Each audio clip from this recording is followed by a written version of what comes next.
Hello everyone, greetings of the day. Welcome back to the channel. मैं हूं doctor साहिल रॉय और आपका बहुत बहुत स्वागत है बीकॉम फर्स्ट ईयर की एडवांस अकाउंटेंसी की क्लास में, जिसमें आज का हमारा टॉपिक है अकाउंटिंग कॉन्सेप्ट्स। जी हां दोस्तों, अकाउंटिंग कॉन्सेप्ट का जो सबसे पहला कॉन्सेप्ट है ना, वो है बिजनेस एंटिटी कॉन्सेप्ट। इसे आज हम डिटेल में समझेंगे।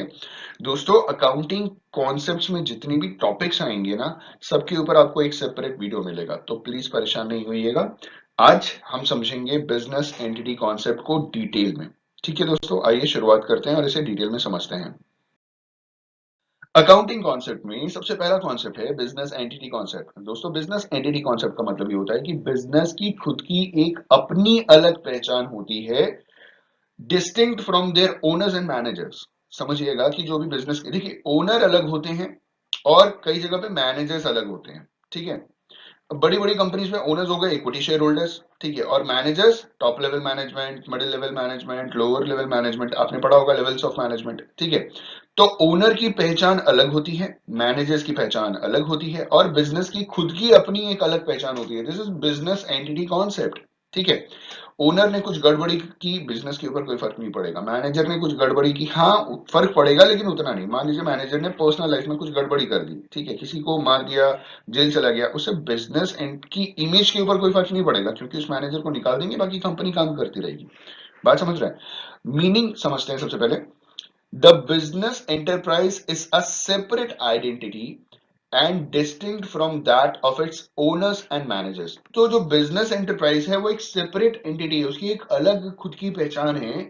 And that is distinct, that is जो कि ओनर्स और मैनेजर से बिल्कुल अलग है। The owner of the business and the business as such is treated as two different persons. तो जो बिजनेस का ओनर है, can be equity share holder. देखिए, बड़ी बड़ी कंपनीज में लाखों शेयर होल्डर्स होते हैं, they are treated as owners क्योंकि उनका पैसा लगा है। ठीक, मैनेजर्स अलग होते हैं, top level management, middle level management, lower level management. तो इन्होंने बोला जो ओनर होते हैं बिजनेस के, ठीक है, और जो बिजनेस है, इसको हम दो अलग अलग पर्सन की तरह ट्रीट करते हैं। ओनर जो हो गया नेचुरल पर्सन हो गया, और बिजनेस एंटरप्राइज जो हो गया वो क्या हो गया, artificial person created by law. ठीक, समझ रहे हैं आप? Second point is impact of above concept. Business entity concept का क्या इंपैक्ट पड़ेगा। इन्होंने कहा all transactions are classified into business transactions and personal transactions. तो जितने भी ट्रांजैक्शंस होते हैं उसे दो पार्ट में डिवाइड किया। एक बिजनेस का ट्रांजैक्शन, दूसरा पर्सनल लाइफ का ट्रांजैक्शन। जो भी ओनर है उसका खुद का पर्सनल ट्रांजैक्शन। ठीक है, business transactions are recorded in the books of accounts of the business. Owner's personal transactions are recorded in his personal book of account and not in the books of the business. सीधी सी बात। ठीक है, जो business के transactions होंगे वो business के books of accounts में record किए जाएंगे।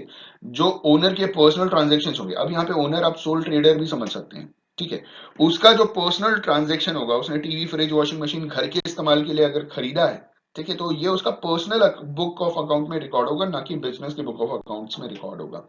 ठीक है, तीसरा पॉइंट है अकाउंटिंग एंटिटी। अब इन्होंने कहा the entity for which the accounting is to be made may B.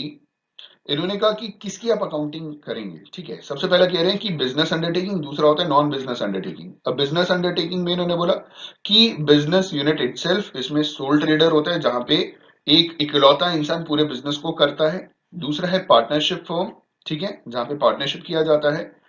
Company हो गया, गवर्नमेंट अंडरटेकिंग हो गया। तो ये बिजनेस अंडरटेकिंग्स है जहां पे अकाउंटिंग की एंट्री की जाती है, मतलब अकाउंटिंग की जाती है एज अ बिजनेस।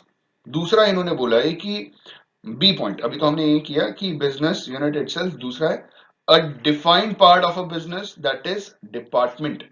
तो बिजनेस के बहुत सारे डिपार्टमेंट्स होते हैं। ठीक है, बिजनेस के अगर हम ऑर्गेनाइजेशन स्ट्रक्चर की बात करें तो डिविजनल स्ट्रक्चर होता है, फंक्शनल स्ट्रक्चर होता है, अलग अलग डिपार्टमेंट होते हैं। ठीक है, production department, sales department, marketing department, ये सारे डिपार्टमेंट्स अलग होते हैं। तो उन सबकी खुद की अकाउंटिंग अलग होती है। आगे कह रहे हैं a combination of related business, जिसमें कह रहे हैं कि holding company and subsidiary company. जिस बड़ी कंपनी ने छोटी कंपनी को खरीद रखा है या कंट्रोल अपने पे ले रखा है, छोटी कंपनी का, दूसरी कंपनी का, तो जो बड़ी कंपनी हो गई जो कंट्रोल कर रही है, दैट इज होल्डिंग कंपनी। ठीक है, और जो दूसरी कंपनी होगी दैट इज सब्सिडियरी कंपनी, जो होल्डिंग कंपनी के हिसाब से काम कर रही है। ठीक है, depending on the users needs. तो इन्होंने बोला combination of related business depending on the users needs, कि वो होल्डिंग कंपनी है तो उसकी अकाउंटिंग होगी अलग हिसाब से, सब्सिडियरी कंपनी है तो उसकी अकाउंटिंग होगी होल्डिंग कंपनी के अलग हिसाब से, ठीक है। तो ये होगी बिजनेस अंडरटेकिंग की अकाउंटिंग एंटिटी। आगे कह रहे हैं नॉन बिजनेस अंडरटेकिंग में कह रहे हैं ट्रस्ट हो गया, क्लब हो गया, रिलीजियस बॉडीज और गवर्नमेंट हो गया। ये नॉन बिजनेस अंडरटेकिंग्स हैं, तो इनकी भी खुद की अकाउंटिंग होती है। Fourth point is impact on accounting. Accounting के ऊपर क्या असर पड़ेगा?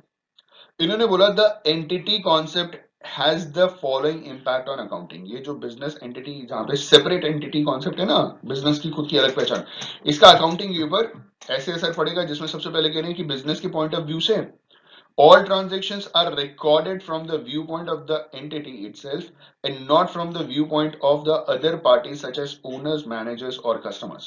इन्होंने कहा कि बिजनेस की व्यू पॉइंट में जो भी ट्रांजेक्शन्स होगा ना, सारे ट्रांजेक्शन्स बिजनेस एक सेपरेट एंटिटी है, बिजनेस के पॉइंट ऑफ व्यू से किया जाएगा, ना कि उसके ओनर्स, मैनेजर्स और कस्टमर्स के हिसाब से किया जाएगा, ठीक है। जैसे मान लीजिए जो हम बैलेंस शीट बनाते हैं उसकी लायबिलिटी साइड में हम लिखते हैं कैपिटल, क्योंकि बिजनेस का खुद का पैसा नहीं है, ये कैपिटल किसी ने इन्वेस्ट करके रखा है और बिजनेस की एक लायबिलिटी है। तो क्योंकि हमने जो बैलेंस शीट बनाई है और बिजनेस के हिसाब से बनाई है, तो जो कैपिटल हो गया वो वहां पे लायबिलिटी हो गया। लेकिन अगर मैं खुद का अगर कोई बिजनेस शुरू करूं, मैं उसे क्या समझूंगा? ठीक है, मैं क्या समझूंगा? मैं ये समझूंगा कि भाई वो जो कैपिटल है मेरा असेट है।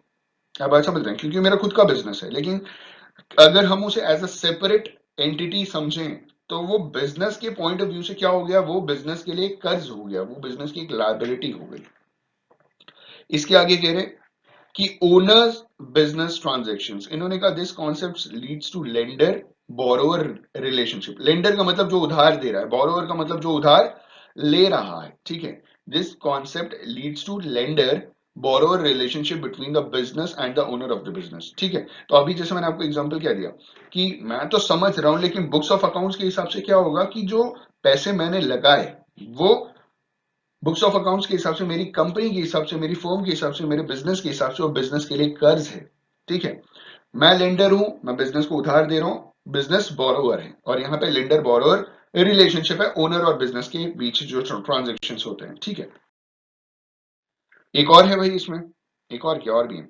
सी में कह रहे हैं कि ओनर्स वर्सेस बिजनेस ट्रांजैक्शंस, ठीक है, ओनर के ट्रांजैक्शंस और बिजनेस ट्रांजैक्शंस। अब इन्होंने कहा कि जो ओनर का पर्सनल ट्रांजैक्शन है are not recorded in the books of accounts of the business. Owner का पर्सनल ट्रांजैक्शंस हम बुक्स ऑफ अकाउंट्स में क्यों लिखेंगे? जो बिजनेस की बुक्स ऑफ अकाउंट्स है उसमें हम मेंशन नहीं करते, क्योंकि भैया ओनर का पर्सनल ट्रांजैक्शन है। एग्जांपल के तौर पे अगर ओनर ने टेलीविजन परचेज किया घर के लिए, तो इसे बिजनेस की बुक्स ऑफ अकाउंट्स में हम नहीं लिखेंगे। रीजन क्या है कि this is to find out the true profit and true financial position of the business. ये इसलिए किया जाता है ताकि बिजनेस का सही सही प्रॉफिट यानी मुनाफे का अनुमान लगाया जा सके, ठीक है। अगर हम ओनर का पर्सनल ट्रांजैक्शन और बिजनेस के ट्रांजैक्शंस को कंबाइन कर देंगे, then every purpose of accounting will be lost. तब बिजनेस का जो अकाउंटिंग होता है उसका सारा मकसद फेल हो जाएगा, इसीलिए हम दोनों को अलग अलग रखते हैं। अगला है payment to owners versus payment to others, ठीक है। मालिक को पेमेंट करना और दूसरों को पेमेंट करना, इसमें क्या डिफरेंस है? तो इन्होंने बोला कि payment to outsiders represents the expenses for operating the business, for example rent, interest on loans etcetera, ठीक है। जब हम बाहर वाले लोगों को, आउटसाइडर्स को जब हम पेमेंट करते हैं, तो वो ये दर्शाता है कि वो बिजनेस के ऑपरेशन का खर्चा है। जैसे हमने किराया दिया, लोन के ऊपर इंटरेस्ट पे किया। आगे कह रहे payment of profit to the owners like dividend etcetera are not treated as expenses. तो जब जो भी ओनर्स हैं उनको अगर डिविडेंड दिया गया, आपको मालूम है कि जो शेयर होल्डर्स होते हैं उनको प्रॉफिट का पार्ट, जब डिविजिबल प्रॉफिट का पार्ट दिया जाता है तो उसे डिविडेंड कहते हैं, ठीक है। तो जब प्रॉफिट का हिस्सा एज अ डिविडेंड दिया जा रहा है तो इसे हम खर्च नहीं मानेंगे, this is not treated as an expense, ठीक है, क्योंकि वो अपने ही लोगों को दिया गया। बाहर के लोगों को जो देंगे वो खर्च, मतलब खर्च होगा। लास्ट में कह रहे हैं कि जो एंटिटी कॉन्सेप्ट है gives the meaning of basic accounting equation. तो जो एंटिटी कॉन्सेप्ट है वही बेसिक अकाउंटिंग इक्वेशन का मतलब बताता है कि equity plus liability is equal to asset.